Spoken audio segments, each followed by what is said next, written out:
Hi This is guys. good stuff. Amazing. Well, look, we'll kick off by I'll just quickly introduce myself, and not so quickly introduce the project, but mostly I'll introduce Juliette. I'm Rory from Avon Agency, and we're working with Pernod Ricard on the amazing SIP program. Thank you to everyone from being here today from the US to Europe and beyond. Thanks for joining our third Mentorship Masterclass. So there's a bit of housekeeping. If you want to ask any questions, ask in the chat, and we'll try and answer them at the end, but also kind of throughout Juliette's presentation. The masterclass is recorded, so if you need to jump off, there will be a replay link on the SIP website. So a quick recap on SIP. For those of you who are joining us for the first time, SIP is Pernod Ricard's global platform for celebrating the crafts, the creativity, and the community of hospitality. Mentor SIP is our education arm where we platform for industry mentors to share the stuff you won't learn anywhere else. So far, we've had Daniel Nevsky, Keith Motzi, and now Juliette. And from May, it's Jean Tran from Alchemico in Cartagena, and he will be talking on leadership and operations. Just a few quick plugs for up-and-coming events. Our small group session with Juliette will be happening soon. Participation is limited, so fewer than 10 people. Apply on our Instagram page. Join the community on WhatsApp as well, on the SIP community by Pernod Ricard. That'll be in the chat there. We also have a channel, SIP by Pernod Ricard. You can join that for updates, tips, and direct access to all the Mentor SIP content. So links will be in the chat for that. So who is Juliette Larrouy? Now, Larouy. Larouy. It's a difficult Sometimes one. my dyslexia just like comes through there. It's okay. Leroy. Leroy work as well. So our guest of honor, we're so happy. We were so happy when Juliette agreed to be part of Mentorship program. Those of you who know her and her work will be aware of her incredible creative talent, but also her entrepreneurial savvy. It's not easy to start a bar, let alone one in the big city of New York, and an incredibly successful one at that, we hope. Many more years to Mm. come on that. So Juliette Okay. started her hospitality journey at the age of 14 as a server in a local restaurant here in France. At 18, she moved to Paris to attend the Fondie Culinary School, where she learned classic French cooking before being drawn to bar operations. Juliette then had a career in Paris and eventually moved along to Barcelona in 2020, where she was manager of Two Schmucks. Now she's in New York City, and together with her business partner Mo, has opened the hottest spot in town, Schmuck. Her role in Mentorship, Juliette leads our masterclass on creativity and product. Based on her experience in France, Barcelona, and New York, she's incredibly creative, incredibly talented. And so settle in, get your notebooks ready and your questions ready, and prepare for Juliette's masterclass. Yeah. Big hype done. Over to you, Juliette. Thank you, Rory. Hi, guys. It's like super. Thank you so much for coming. It means a lot. I see everyone is like from everywhere in the world. I'm seeing the discussion right now. I'm going to start sharing my screen, which is not my biggest skill. But I probably don't going to see the discussion anymore. So Rory will read your question if you have any question during the presentation. So, hi guys. Let's start with the subject of the seminar. So, when Rory called me, he asked me to do a seminar, and I was like, and he told me it was about creation, and let's even say more particular, the creativity in cocktails, because we can be creative in everything. And I was like really excited about this, of course, because like I love to create cocktail, and like I think I start thinking that when I was in kitchen at the beginning, I was seeing like chefs and like older maybe worker, co-worker that was there since more years, create dish or cocktail, and I was really impressed, thinking I didn't have it in me as much as they had. And with the experience and step by step, I understood that it was not true. It was more during the years, you learn a lot of stuff. And I will try to pass it down today to you. This is kind of like where we're going with this seminar, especially for creation of cocktail. Um, it's going to be two big parts. The first one going to be where to find inspiration and train your creativity. And the second part will be how to put your idea and inspiration in practice. Of course, the practice one could be a full-on other seminar, but it's going to be more like some little hook and like help that I use in my day-to-day journey to create my menus. I didn't know Rory will introduce me totally. So I did my first thing was like my introduction, so we can pass it really quickly. The only thing to that maybe can be important for the rest of the seminar is like I'm French. I'm from South, more Mediterranean countryside, and I did a kitchen school. So all this are kind of my creative roots, let's say, that you're gonna see through my example during the whole seminar. So the first part, as I say, will like the first big part of this seminar is where to find creativity. So as I say, when I start, I was like really impressed by some people thinking that I didn't have creativity or as much than them.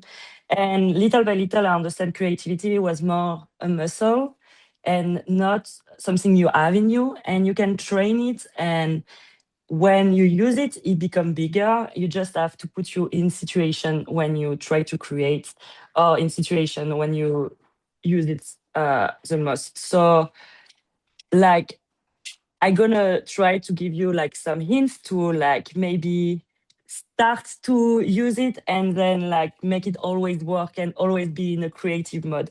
Knowing that sometime maybe I think creativity come when you're all good in your life and when it's time to create. So also sometime when you don't have creativity in you, don't be scared because it will come back for sure. And so this is gonna be the first part where I find my creativity and why I should like suggest you to do it. So the first thing to do, in my opinion, and to look at when you try to create stuff, it's looking in your own story.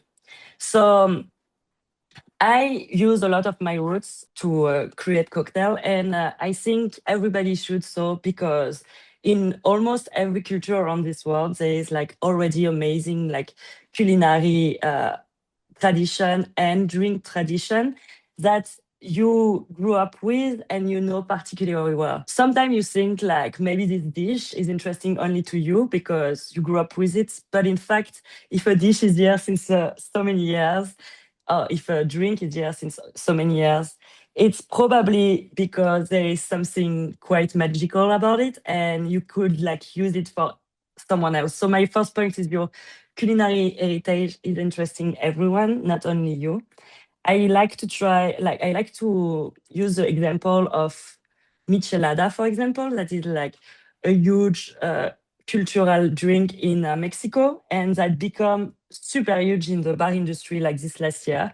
It was like in Mexico since so many years, and like I think like nobody had like the idea to bring it outside, maybe because I think like this is linked only to a place, but like once it start to do like the turn of the world, it become like one of the biggest twist on menu that you can see. Like it was like everywhere in Paris. I remember like when like so many good cocktail bar in Paris start to do like their own version, and now you can ask like one everywhere because it's in fact a drink that work really well for everyone.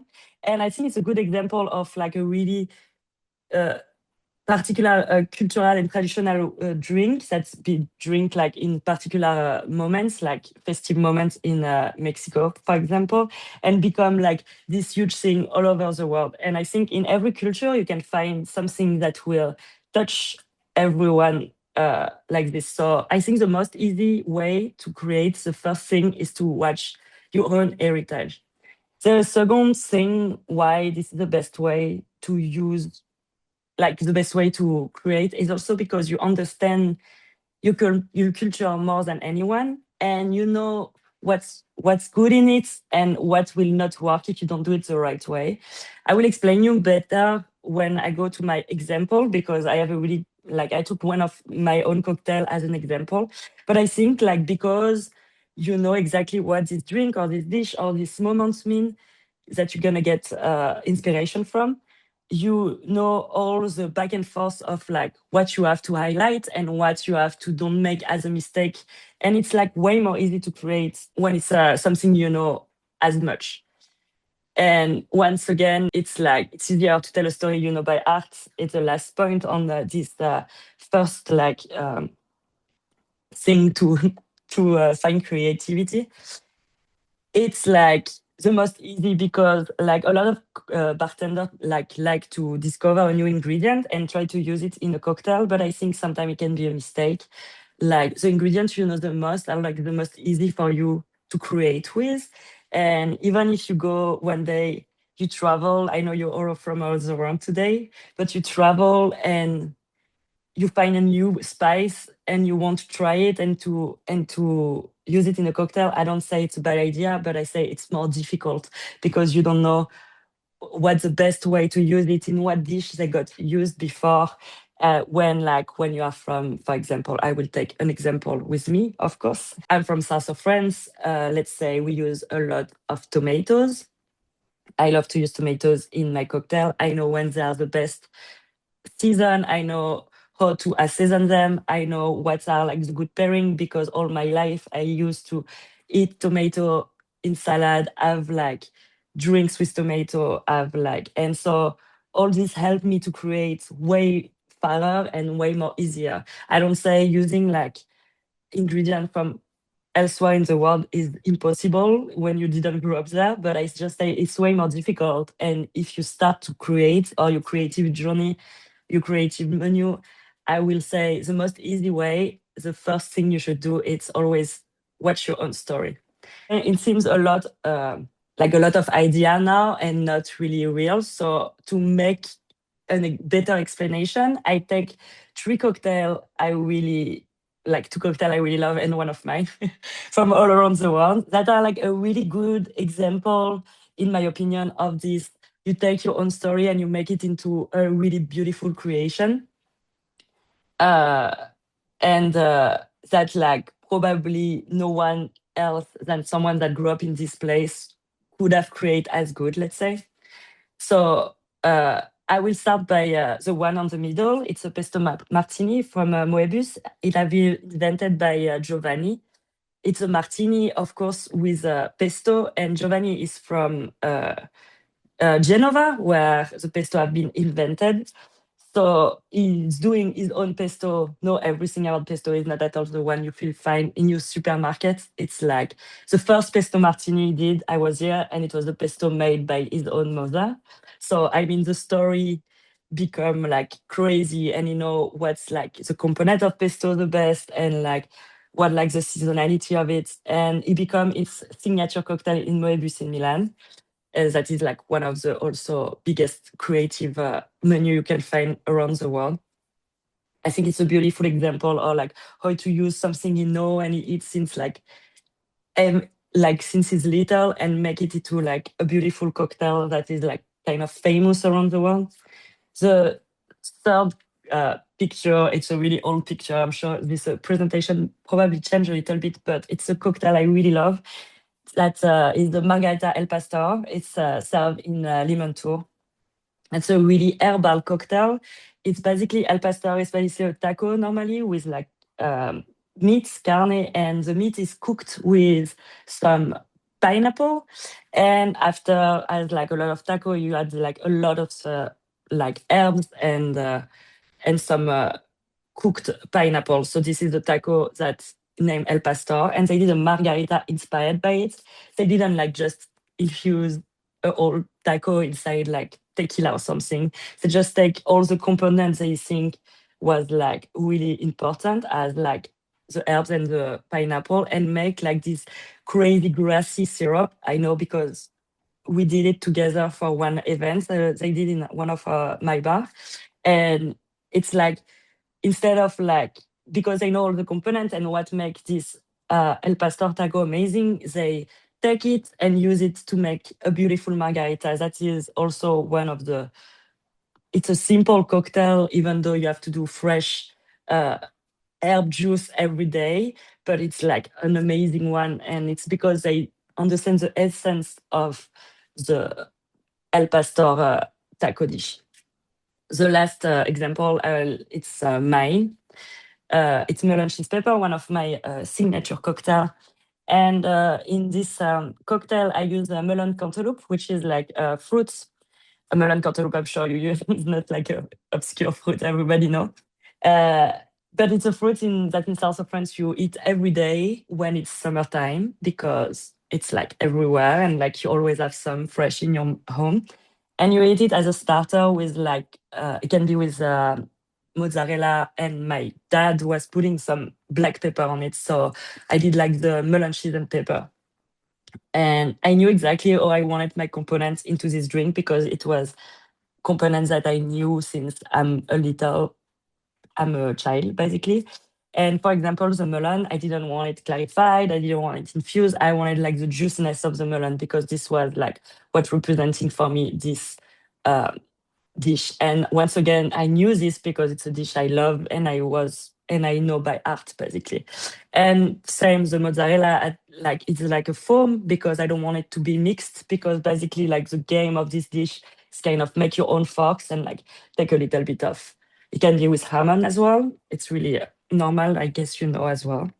It's a little bit of melon, a little bit of cheese. You add some paper, you take your forks. This is like what I wanted to represent. And like I knew this because it was a dish I knew since ever. So this is what I meant. And I think it's really, really good example of uh, your own story is interesting. It's gonna talk to everyone. It's also really you have like a lot to take out of it. It's not it doesn't have to be traditional or old school, but like it's like a huge source of inspiration that is in fact like an easy one to use. Let me know if you have any question. This was the first like hint to start to think about creation and cocktail. My second and big points. It's once you are into your creative mode, and this go a lot in the muscle comparison of like your creativity is a muscle, is being intentional all the time. And when I mean by this, is each time you go out or you consume something or you eat something, you drink something, be intentional and always ask you question of like do I like it, what does coffee taste like, do I like why is it served in this cup, why around me it look like this. Be intentional is the best way to grow your creativity. And I'm sure you saw this around you, like some of your friends, or like maybe you are like this. When you go to a place, you start to watch all the detail because everything is inspirational. And some people will go to a place without noticing anything because they are just here to have a good time. If you want to be creative, you have to be part of the first one and always like ask all these questions. When you have a dish or a drink or even a good time with someone, just like always ask yourself like what does it feel so good like. Is it because it's a place, is it because it's a glassware, the ice, like the taste, is it like out of like what I'm like living now, is like something else. Why does it feel so bad, like why my beer is not good when like last time I tried it. Maybe it's just a temperature difference and maybe it's the same beer but like I'm not in the same mood. And like once you start to be intentional, you're gonna see all this detail and you're gonna create more like further, let's say, and bigger. And also a lot of people around you are creative, so like the biggest question to ask yourself as well is why did they do it this way? Because probably there's a lot of reason and thinking behind it. Sometimes not at all. And sometimes you go to a place and like they thought about like all this thing since a long time, and it can be a huge inspirational uh, source, let's say. And I think this is the best way, yeah, to train this creative muscle and always be intentional when you go out and consume outside. I did like example again because I think it's like again like idea without example doesn't work. So I did three example.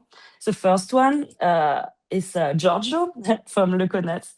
It's a beautiful bar in London, and it's really famous for his martini. If you have the chance to go there, you always have the impression that you got the best martini of your life. And why you have this impression, there is time to be intentional and to maybe like do a little operation and see what's inside. Like the martini is of course amazing. It's gonna be super frozen, super fresh. But like the surrounding of being in London in the Connaughts, having the snacks, having someone in the suit serving you with a big smile is really part of it as well. It's like all this detail, like they have like a bunch of different fragrance to put on the glass, all the moments that you have to choose, all this creativity they put in the back. It's really part of the artistic direction they go for, and everything work because of like everything they think about. And I think this is really important to understand, and not just like, oh, I'm gonna connect and take a martini. There is so much behind, and this is how you find inspiration. My second picture here is just a barbecue. It's not a fancy or 50 best place, but it's kind of like to think about sometimes there is some tastes that work better in a certain way. If you eat barbecue inside in a closed place when it's winter time and it's raining outside, and maybe you're in Berlin and it's a sad moment, does it gonna hit you the same as being in your garden with your family or your friend making a big barbecue because it's a summer day? Like the taste is going to be totally different, and like the moment going to be totally different. And so now I think it's a beautiful way of like also train and be like, okay, imagine like I wanted to do like a barbecue tasting cocktail. Why not? Let's say I like smoky, but like the smoke of the barbecue, etc. What do I want to bring here? Do I want to make barbecue and like the flavor of summer, maybe like something like everything gonna start with this creativity of like, oh, I have like a really good time now. I having a barbecue. The smell is crazy, so maybe I have to incorporate the smell. Or like, is it about like just the surrounding? And it's impossible to to eat to recreate these moments. Like all this is like when you become intentional and you start to think more, like the creativity gonna grow. And I had like a lot of little thing like this where I'm like, there is also dishes and stuff that you can't have anywhere else in the world than it's like also about the surrounding. And for example, in France, we have this thing named raclette, which is like melted cheese and potato and charcuterie. It's really, really fat, and you eat it when you ski in the mountain. And to me, bring it, if you live in Hawaii, you can't have this dish because this dish will be disgusting in Hawaii. So like there is some stuff that like you start to understand and that make grow your creativity and make you think more about like why I should do this, what kind of story I want to give, and what stories they give. Is it inspirational for me, or is it like red flag, I don't want to go? And more you go out and discover like this, always thinking, more your creativity muscle will grow. The last picture, it's Lillet, uh, it's a Lillet tonic, I think. I'm sorry. But like I took this picture because I want to make you think about the fresh versus warm, and why a drink can be amazing and not amazing for what is exactly the same liquid, and that all the surrounding, it's really important. So what I mean is like if you take this drink and you serve it warm, it's a really simple things, knowing like, I mean, I guess you're all bartender and you know already that drink have to be cold, most of them. Some of them can be warm or hot, can be an interesting thing to think about. But this little detail will totally destroy your experience. And once again, if you're not always intentional when you create and think your drink, you're gonna lose this and go maybe somewhere like where your creation is not finished or like well done. And for example, I will say we have a martini at our bar in Schmuck in New York, and it's always frozen, always in the freezer. When we serve it immediately. All our waiter knows that like if he touched the pass, he have to go. And then we always make sure we put it in the freezer when they go to the bathroom, because we know this drink will be absolutely not the same drink uh, if we don't do this. And I think this is part of our creativity, like the creation of this drink is like the ingredients, the biggest ingredient in this drink will be being frozen. And all this was like because we have been intentional when we was out and like had really bad martini because they was just warm, or really good one because they was like always frozen, like delicious. And all this is like always adding into like our creative muscle. And on this, I will go to another big thing that will help you a lot to be creative. It's kind of like the science behind taste, and understand the science. So what I mean by this is like, I mean, a lot of people say kitchen and bar is art, but I'm not quite sure it's art. It's really creative and it's really feeling you a lot, but it's more like it's about taste, it's about biology almost. Of course, never go too far and make it like about this because you will lose the soul of it, maybe the art part. But there is a lot of science that you can learn to help you push your creativity and your creation journey. And I think it's really interesting. And it's what make me the most passionate about, especially because when I was in kitchen school, you don't learn that much like the science. They just tell you what's the recipe, and they never explain you why. They never, oh, really vaguely, and they tell you, oh, you have to be like this, and you do always like this, and when you do always like this, it's going to work always. But you never understand why. So you can improve or understand why it's not the right way or there is a better way because you didn't watch the science. And I think it go well with, for example, the cold versus the hot, warm, like liquid. This is science basically because it's like the texture change and the cold kind of hide some flavor and highlight other, and it's all about like what's happening biologically, let's say.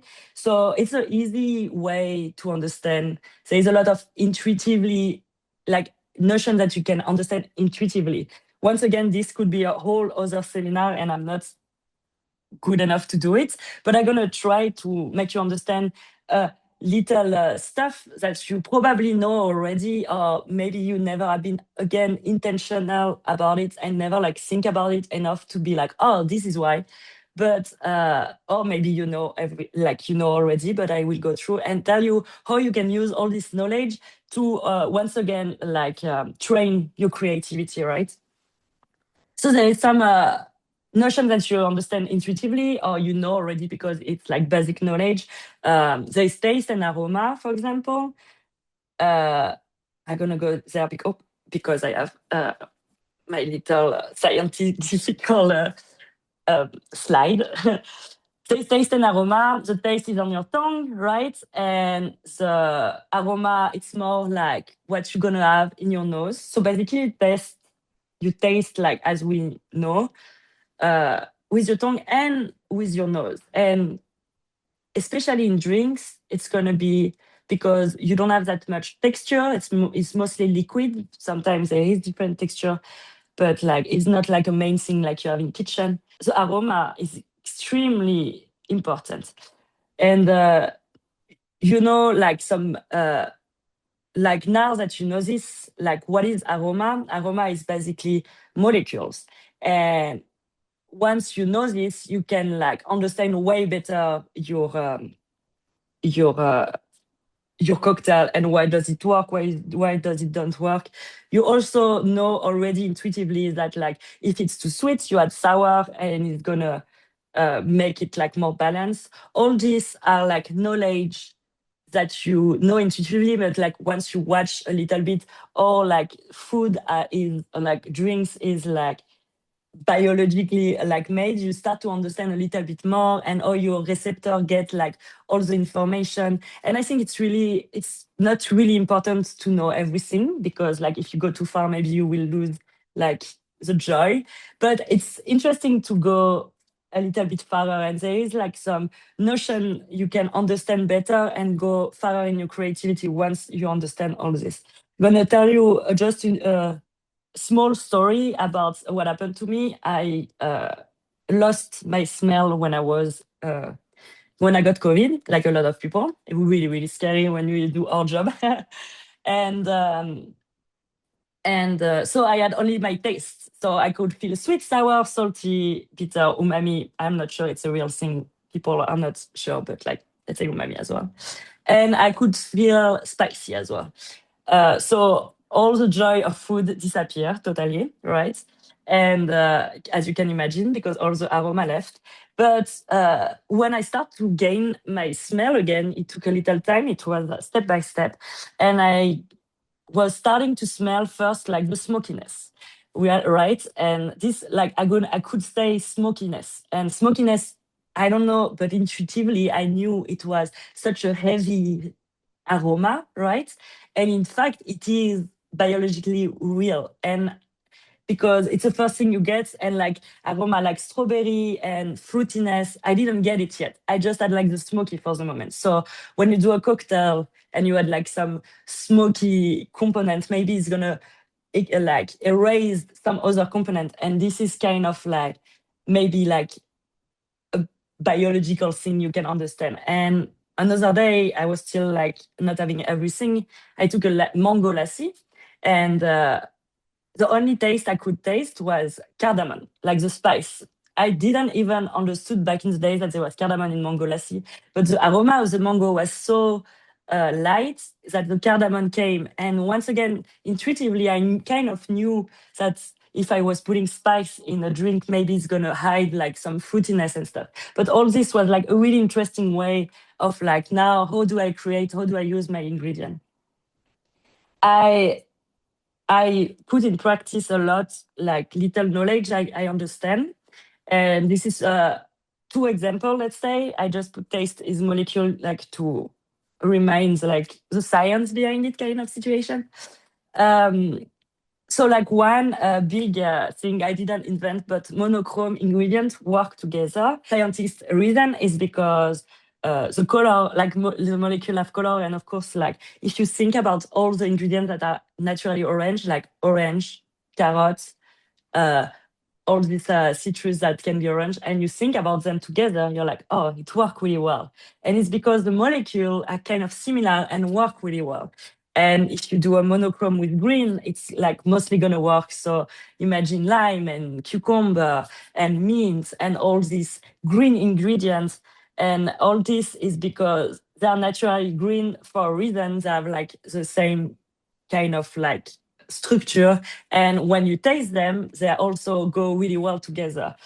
Another thing, like, so this is super interesting to think about, and like of course the monochrome ingredients is not an invention for me, but it's kind of like linked to like why intentionally I'm like, why does it work so good? And when you start to understand a little bit more, it can be really interesting to train your creativity. The second thing is like maybe it's not really relevant anymore, but back when I start in a bar, like the only acidity we was using was the acidity of the citrus. And citrus for me, it's a taste, like lemon tastes like lemon. And if I don't want lemon in my drink, I was like, oh, but there is no other acidity, which is totally fake. Of course, there is acidity in so many ingredients. I say everywhere, which is fake news. It's not true. Some ingredients are not acid at all, but a lot of fruits are really acidic. A lot of wine, a lot of juice, like grain, like cereal. So never feel like, once again, it's something that someone learned me, teach me. It was like, oh, sour is a syrup, an alcohol, and citrus. And once I start to like think about it and be intentional about like what's up and like where like the acidity can be fine, I was like, no, this is like limitation that I don't need to be, and like I can go further in the creative. So now I use like really not that much of lemon and lime, beside if it's like an ingredient in my cocktail, and I use acidity from a lot of other fruit or like components. The last point of where to find the your creativity and to train it, it's kind of a super small one. Just a kind of a reminder, I will say. And it's weird for me because we use a lot of Instagram and we share a lot of recipe. And it's always really interesting to learn from all this trend and what's happening on the social media and on books, etc. But like you can also try, because it's going to train your knowledge, but not your creativity.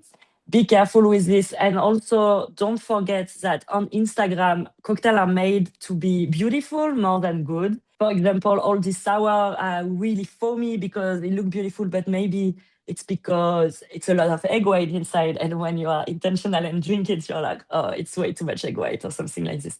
Of course, there is a lot to take from uh, Instagram, but you don't gonna have the creativity part, in my opinion, at least. Be inspired, but don't reproduce. Yeah, this was like a little thing. I always, if I see something like I get like really inspired by chef, etc. And if I like drink a cocktail that I really love, I also like to like think toward and try something new. I think it's just a small point, so we don't need to.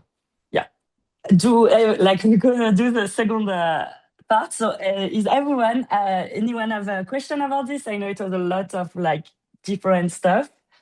Let me know. Okay, I still can see what you're saying, so I hope No, everyone no, is no questions so far, Juliette. Carry on. That's amazing. okay, cool, perfect. Thank you. So now we have how to put inspiration into practice, because this is what we want. So we want to create cocktail, right? So of course, this is another seminar. There's like so many techniques we could go through, and I will give you like how I create my own menus and drinks, and maybe you could use it as I think there's different way. Firstly, I always take notes. So each time I'm intentional outside, having a good time, but like I have something that really hit me, and I'm like, this is amazing. I take a note, and you're not always in this creative state of mind, right? But like you can be always intentional but not in creation mode. So you take a note, and once it's time to do your cocktail, for your competition or for your menu, you take back your notes when you was just intentional and you start to create. So this is all I do. And most likely I have a really long list, like a super long note I with all my idea, and some of them I will never use, some of them are impossible to do, and some of them I used again and again. But I always like know that I have this, and once I am like in my time to create and to work on a drink, I take it out. And also sometimes, for example, I was eating in a restaurant, it was corn and jalapeno dip or something, really good. I was like, wow, corn and jalapeno is really cool. I noticed it was like 6 years ago. And then like time passed, and I'm like, oh yeah, oh, in America they have like eggnog, so it's like this drink there for Christmas. And corn, I knew because I was working on corn a lot that you need fat. And I was like, oh, eggnog, cool. I put it in my list. And one day I'm like, okay, creative time. I'm like, corn jalapeno, corn is hard because I need fat. Eggnog, I'm watching my list again. I start to try, and it become a drink that we had this winter that worked really well.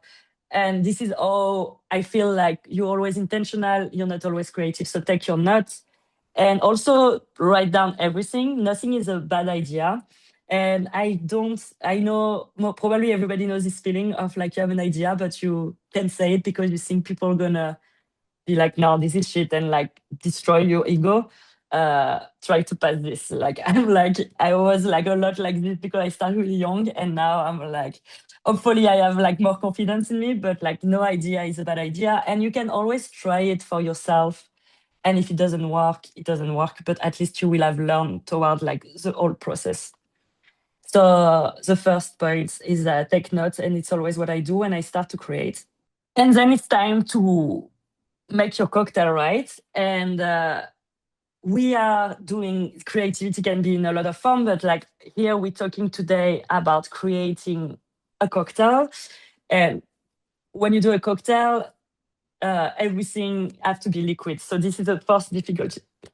When you make all your ingredients liquid, you lose a lot and of components, right? And like you have to really like go back to the science part I was talking about, really understand what you want to do and be intentional about your product as well.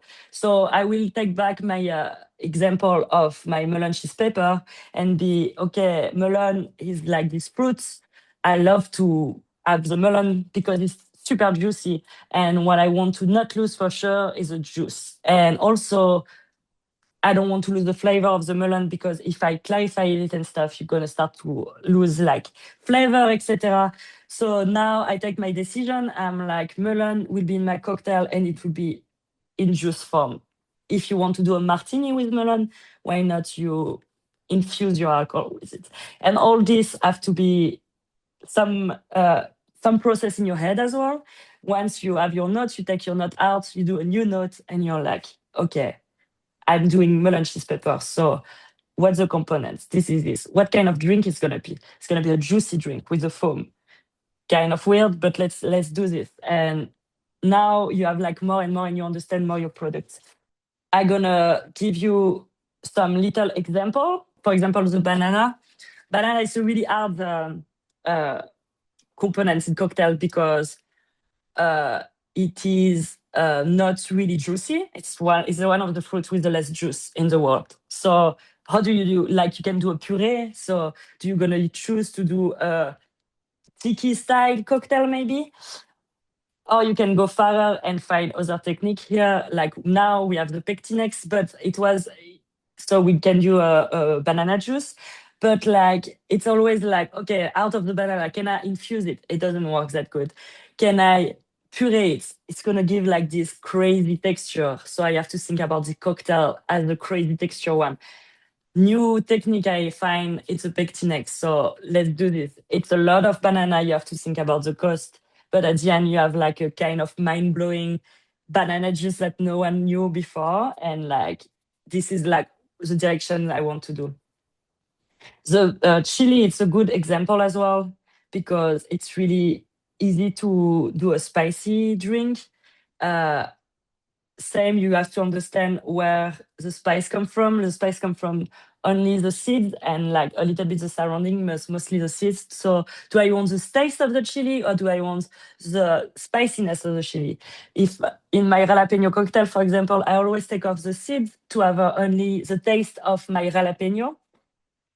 It's really like green and less spicy. I want it a little spicy, but almost no.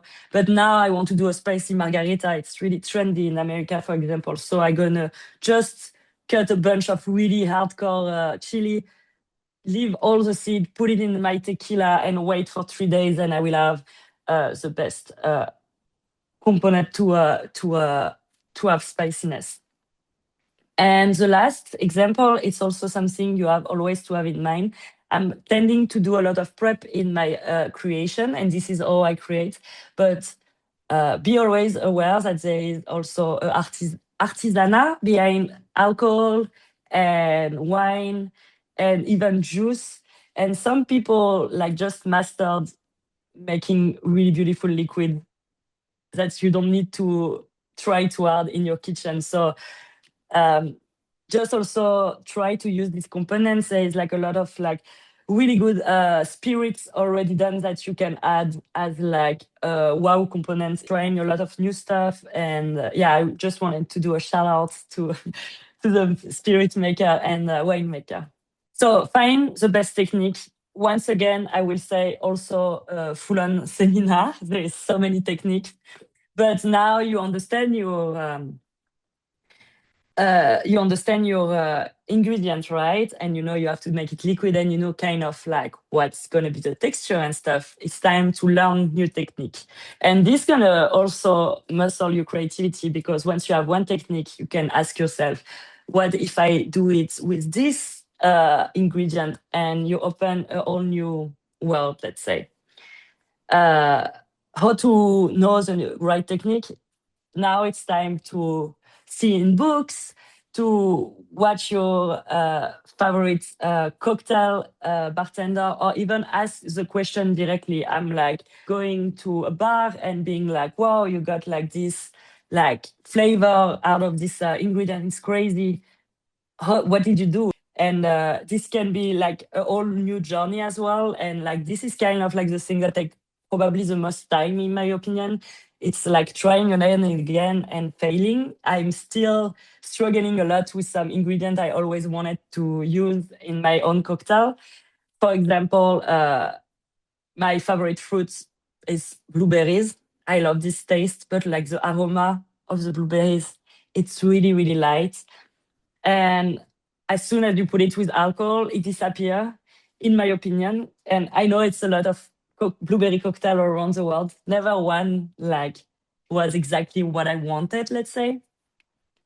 I tried like not long ago blueberry juice in France, like made by a farmer. That was like amazing, and now I'm like obsessed with it. And I start to like trying to find it here, because it was like the best blueberry taste I ever had, in liquid form, of course, because the best blueberry taste is like to eat.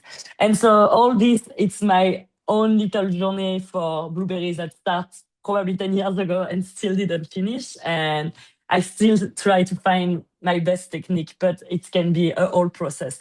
But like there's a lot of really good books, a lot of really good bartender, and also I will say a lot of really good chefs that already like explore and try techniques. And like I think like it's really important to like look for it and try to learn and try to find the right information, as I put on the thing.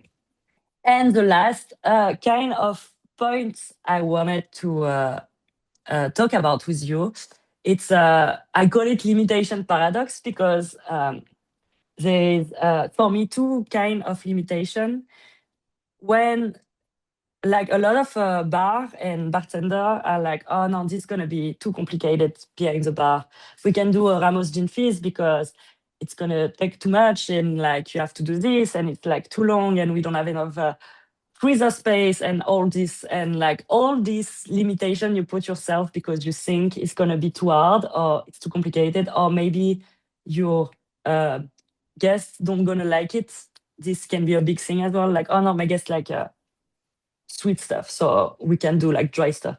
You never like all these are limitation you should not think about when you create. And maybe after it's true, but like when you create, don't think about it and go the farther you want uh, into like all this technique. And maybe you could never serve it in your bar, but it's not important. And for example, uh, when I started in Syndicat back in Paris, like where I was working in Paris, I wanted to do this crazy tiki drink, but everything is like a highball, and all the components are like gelification, like spherification.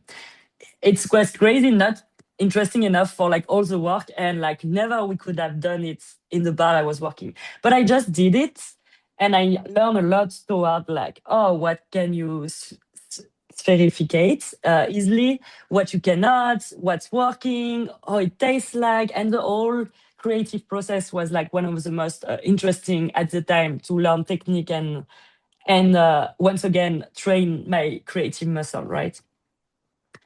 Uh, but there is good limitation. This is why it's a paradox, because limitation is not always bad. What I mean is like when you create, try to put you a road, let's say, because if you don't have road, you can go everywhere and not far, let's say. So for example, when I do a new cocktail, it's more easy for me because I have a menu, so I have to balance my menu. So my new cocktail, I have to create, it's a stir drink with whiskey, all right, because I have only fruity and fresh drink, and now I need like a whiskey stir drink because like people ask for it and I don't have an answer for them. So I go to my notes, and now it's more easy already to choose the ingredient. And then instead of like doing this and this, I'm like, no, it's whiskey. So I can go there and there. So now I'm going farther. And then I'm like, okay, what can I push the most? Because now I have one ingredient, so I can push it more instead of going everywhere on the side. You know what I mean? So limitation, you can put yourself limitation as like only one homemade ingredient, and then try to do like the most crazy one, and it can be super interesting. Or only three components, or this style of drink and not another style. And this will push your creativity further, and you're gonna create more interesting stuff. So yeah, this is my limitations paradox. So I don't have a good outro, but this was basically all my tips for you to create amazing cocktail, and all the tips I use personally in all my creation of menu, etc. I hope everybody's okay. Amazing. Thank you, Juliette. I know you can't hear them, but everyone's just doing a massive round of applause. So Ah, okay. thank you so much. I was like, I can hear the thank you ground guys. shaking from the like round of applause. It's brilliant. Ah, yeah, nice. No, it's super interesting. We have a few questions Ah, okay. and a few minutes, so no problem. So Maurice has three questions. What's the most common mistake bartenders make when trying to balance a cocktail? I love this one. Um, Lemon uh, and sugar.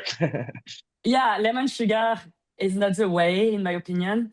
I think, but there is country where it can be s- not sweet enough sometimes, because people was like, oh, like it was so sweet before that people was like scared of the sweetness.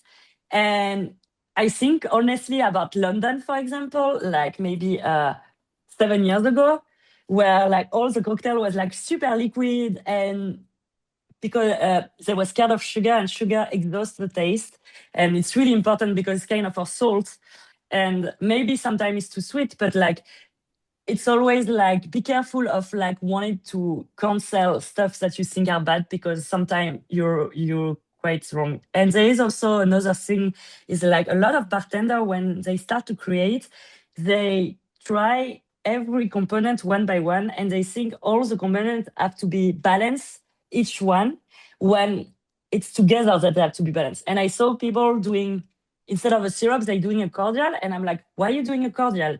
Because you're gonna add some sour component after, so you need your syrup to be over sweet when you taste it by itself.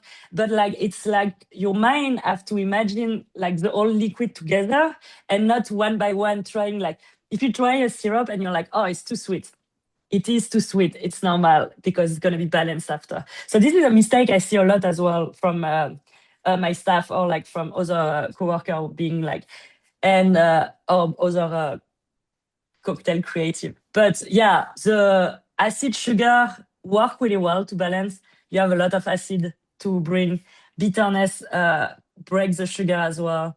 There is like a lot of stuff to play, and there is not only one rules. I think that this is my answer.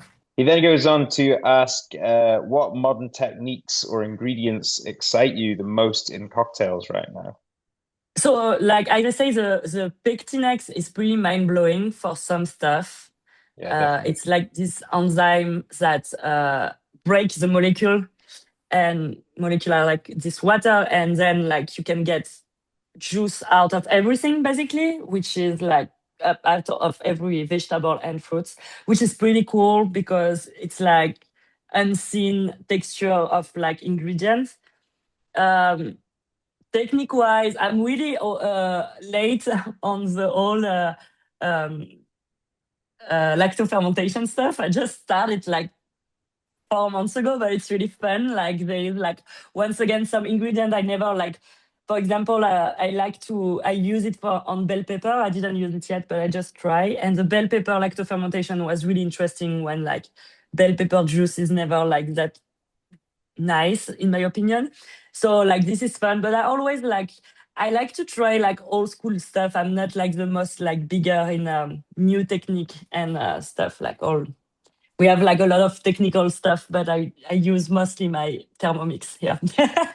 I'm Yeah. the same. I kind of I love working with rotovapes and centrifuges or whatever. But actually, Mm. my the best things I create are always something that is really Yeah. simple, an infusion or Yeah. whatever. Like it doesn't have to be, or something in a Thermomix. Yeah, it doesn't have to be crazy. Honestly, there is here like the mistake done by a lot of new bartenders is like to overcomplicate it. A technique being like, for example, if you want a spice taste in your alcohol, you don't need to rotovap. You just infuse it. Like Yeah, rotovapping a it kills spice it. thing, yeah, it will like just destroy it exactly.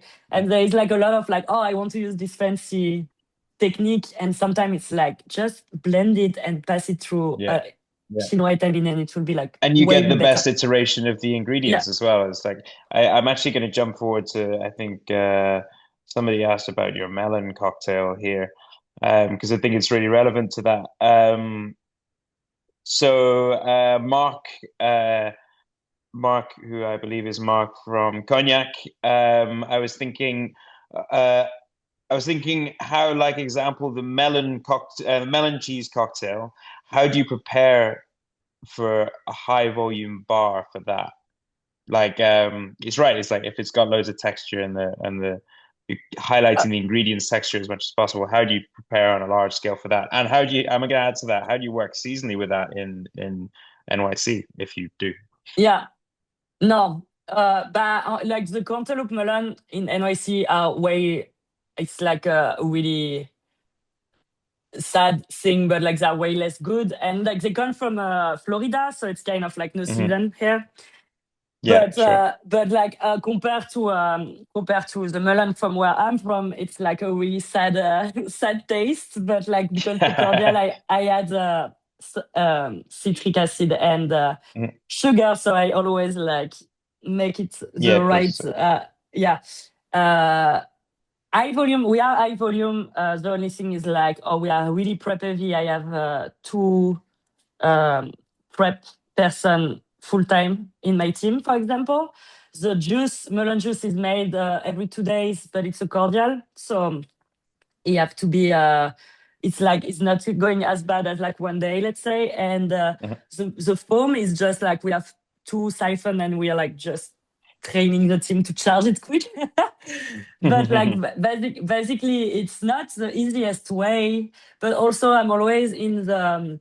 Uh, I mean, it's I like our bar is high volume. Yeah, our bar is high volume. I would say because it's the one bartender that can sell it. But like, it's not the easiest way. But it's always also like if it was easy, why people will come to see us. So I like to always think like this, being like, I prefer, like, there is a lot of bars that do amazing stuff that you also can do at home. And it's more about like, but like my creation, like the creation we do at Schmuck, at least, we try to do like something a little bit extraordinary that is hard to repeat at home to make it like counts a little bit like a restaurant almost. So it's like, yeah, it's not the easiest because you have the juice, the mixed alcohol, the foam have to be uh, refilled, redone every day because it's high volume also help to make like a rolling way of doing cocktail and stuff. And it's just like we just do it because like we it's a pain, but we do it. Yeah, I would say. Yeah. Okay, Yeah. so I got two more questions, and then I think we'll have to call it at that. But we get this one every time. It's so good because we always get sometimes the same answers, but sometimes a different answer you've not thought of. Go for Mm. it. So, what books would you recommend? Sorry, this is from Noel, and he's saying, so they're saying, what books would you recommend in order to learn or understand the whys on different techniques? And what books would you recommend in regards of understanding how flavor works more on pairing or chemical level? I can think of two. The one I use for pairing, and I use it a lot, is Chartier, which Nice. is it's unfortunately I think they have it in English, but it's like a French Canadian guy, and it's really hard to get. For example, I can have it in. It's really not hard to get in France for sure, but in America, it's not on. Uh, it's not even on Amazon, and the name is L'Essentiel de Chartier. If you can write it, Rory, and tried Yeah. I tried to get it. This is the one I always use. I don't know where you are. I hope you see this one. It's the one I always use for pairing. It's a guy that work in wine, and he's also he did a lot of study about wine, and really big enologue. And so he's speaking about this molecule thing, I say, and it's also really like uh, made it simple for our simple mind, because there is a lot of one about this molecule like pairing thing, and it's overcomplicated in my opinion, and we don't need to have the same doctorate as you to just make drinks. So like this one is simple. There is some miss sometimes, like some stuff that you're gonna miss because it's a lot of products that you have in Canada. So like if you don't live in let's say Western country, sometimes there is like a lot of really beautiful ingredients that it doesn't talk about. But it's my favorite for sure. And for techniques, I don't use books that much. I had the chance to be in a kitchen school, of course, so it's a lot of technique you learn there. And after I'm asking a lot to my pairs. This is the best way, and I think, and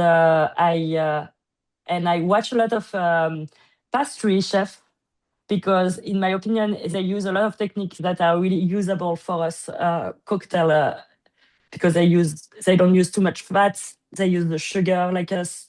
So it's really interesting to check out the technique of the pastry world and culinary world.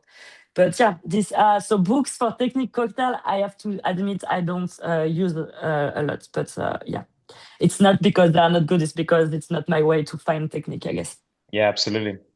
Um, and then I think we've got one more question, maybe two more questions, but let's go one more question. Let's see how our time is. So for this is from Iqbal. Sorry about my pronunciation if that's wrong. For improving or shaping our creative muscle, do we need some mentor or a senior or somehow can give opinion, direction, or maybe some tips? How important is it? So I think he's saying, how important is it to have a mentor or a senior that you can lean on it? I really think you can. Uh, I think it has to be from you for sure. Like I have like a lot of people in my team that come themselves and try cocktails for themselves, and like maybe will be on the menu, and I help them out when I see, probably for like technical stuff. I'm like, oh, use this technique and this technique, and after when you uh, make it taste to just people you trust, and don't gonna give you ego, don't try to overpower you, but try to help you out and work together. It's always really hard to make taste stuff to someone that's gonna be like you, and you're like, no, no, but it's not over, it's not finished, like just tell me what you think about it. It's like surround yourself just by people that want you good, and like I don't like I'm a mentor today, right? But like it's more don't look for someone that's gonna push you, push yourself. Look for someone just gonna give you nice advice, and let you make what you think you should make. Because if they start to tell you what you should do, then it's not your creation anymore, right?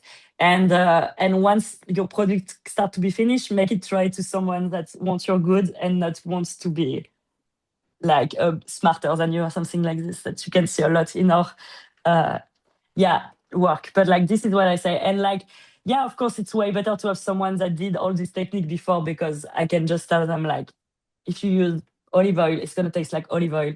use oil that don't have taste if you want to do oil. And they're like, no, no, I want to use olive oil. They start try, we taste together. Doesn't work. I'm like, you learn, but I told you before, but because I learned before you, like it's like I did it before you, so it's cool. I can give you my. This is why a mentor should be like I will say maybe. Yeah, yeah. No, I definitely agree. I think it's like helping but not dictating, right? Hmm. Exactly. Amazing. Well, I let's just check if the oh sorry, there's one more kind of it's a two-parter Yeah. from Efican. Again, I hope their pronunciation's okay. Um, so they're asking which chef books work well with the bar? Like, do you have any more specific ones? Because we already spoke about L'Essentiel de Chartier. Do you have any more on chef books that are a nice kind of inspiration there or inspirational tool there? I uh I use like a lot of old school like jam recipe Yeah, from France or stuff yeah, like this. yeah, It's nice. fun because you understand like pectin and like oh does all work. For like the I like pastry because it's always for example we have strawberry rhubarb cocktail like during the Mm, summer, or we have praline pralin, which is hazelnut, caramelized hazelnut with passion fruit. All these flavor come from pastry chef from France. yeah, So yeah, I just like watch it, but I don't take the technique. Beside, like once again, the praline, it's annoying to make, but I learn it in school. So I yeah. will say really classic stuff. And if you are inspired just by like a restaurant or a chef you Mm, went or a pastry, just buy the book and it's gonna be interesting for you. I always like if I go to a place I really like, I just check is there a book. I just take it, and sometimes it's just a beautiful object to check, and yeah, it yeah, can absolutely. train your muscle again. And are you mainly looking at flavor combos when you're looking at pastry ones? It's not necessarily the technique, or is it like Making pralin is the technique. So yeah, of course, yeah. no, when it's like caramelized flavor, like we did like a lot of pastry um, cocktail and just take one by one the ingredients, trying to recreate them. So I don't know, we have like a tarte tatin, which is like a apple pie upside down. And like we was like, okay, we're gonna cook an apple juice just to have a cook flavor. And then like so all this is kind of like because we I know like how to do the cake as well, let's say. But and after I use like for gels, like for garnish a lot, there is like a lot of beautiful stuff. Like they Mm, they do like gels, jelly, all these are from the pastry world. And yeah, yeah. they already make all the Isomalt and things mistakes. like that. Yeah.